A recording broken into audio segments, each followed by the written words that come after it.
Part 1. You are entering Camp Green Lake. 1.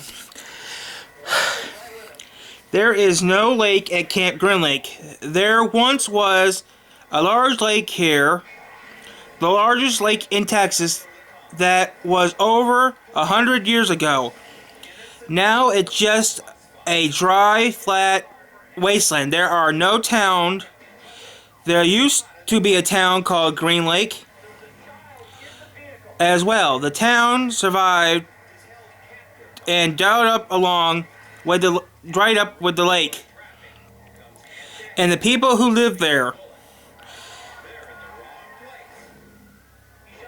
During the summer daytime, temperatures hovered around 95 degrees in the shade. If you can find any shade, there's not much shade in the big, dry lake.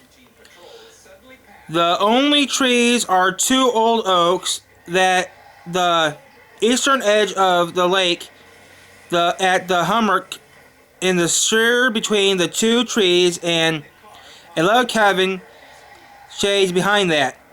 The campers are forbidden to lay in the hammock. It belongs to the warden.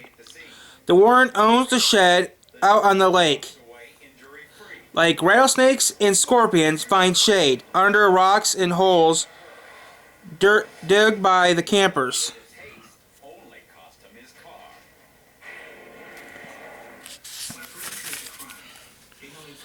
Here's a good rule to remember about rattlesnakes and scorpions. If you don't bother them, they won't bother you, usually.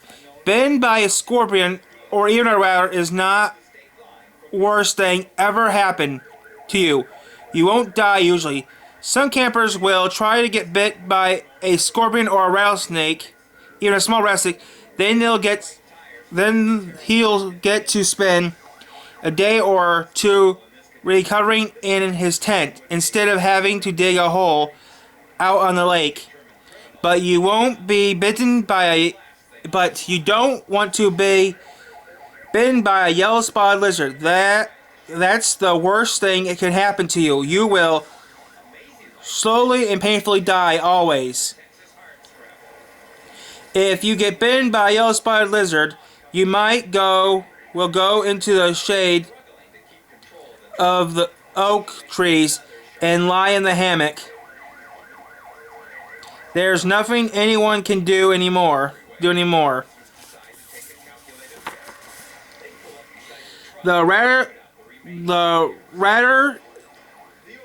riddle is probably asking, why would anyone go to Camp Green Lake? Most campers won't give it a choice. Camp Green Lake is a camp for bad boys. If you take a bad boy and make him dig holes every day in the hot sun, it will return him to a good boy. That was some people thought. Stanley Yellnuts was given a choice. The judge said you can go to jail or you may go to Camp Green Lake. Stanley was formerly a poor family. He had never been to camp before.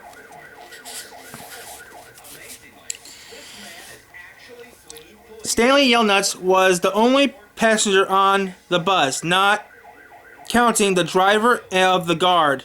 The guard sat next to the driver with his seat turned around facing Stanley, a rifle laid across his lap. Stanley was sitting about 10 rows back, handcuffed to his armrest. His backpack laid on his seat next to him.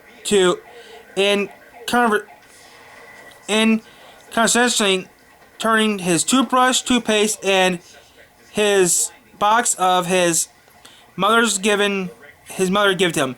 He promised he would write her a letter at least once a week. He looked out the window and thought there was much to see, mostly fields of hay or cotton. He was on a long bus ride to nowhere.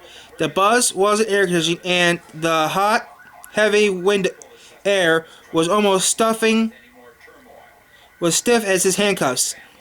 Stanley had his parents try to prevent him that he was going away to a camp.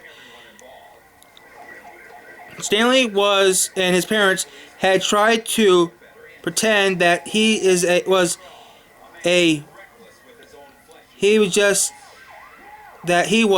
just going away for camp for a while, just for rich kids to do.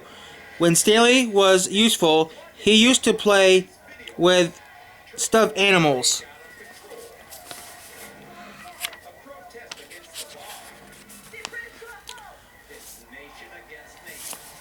And pretended the stuffed animals were at camp. Camp was fun and games, he called it. Sometimes he had them play soccer with a marble.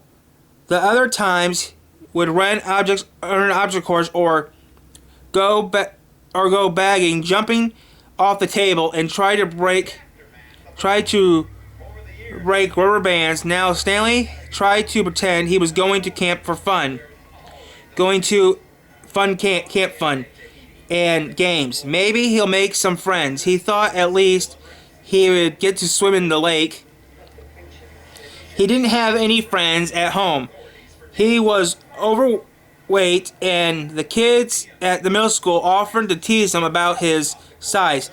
Even his teachers sometimes made cruel comments without realizing it.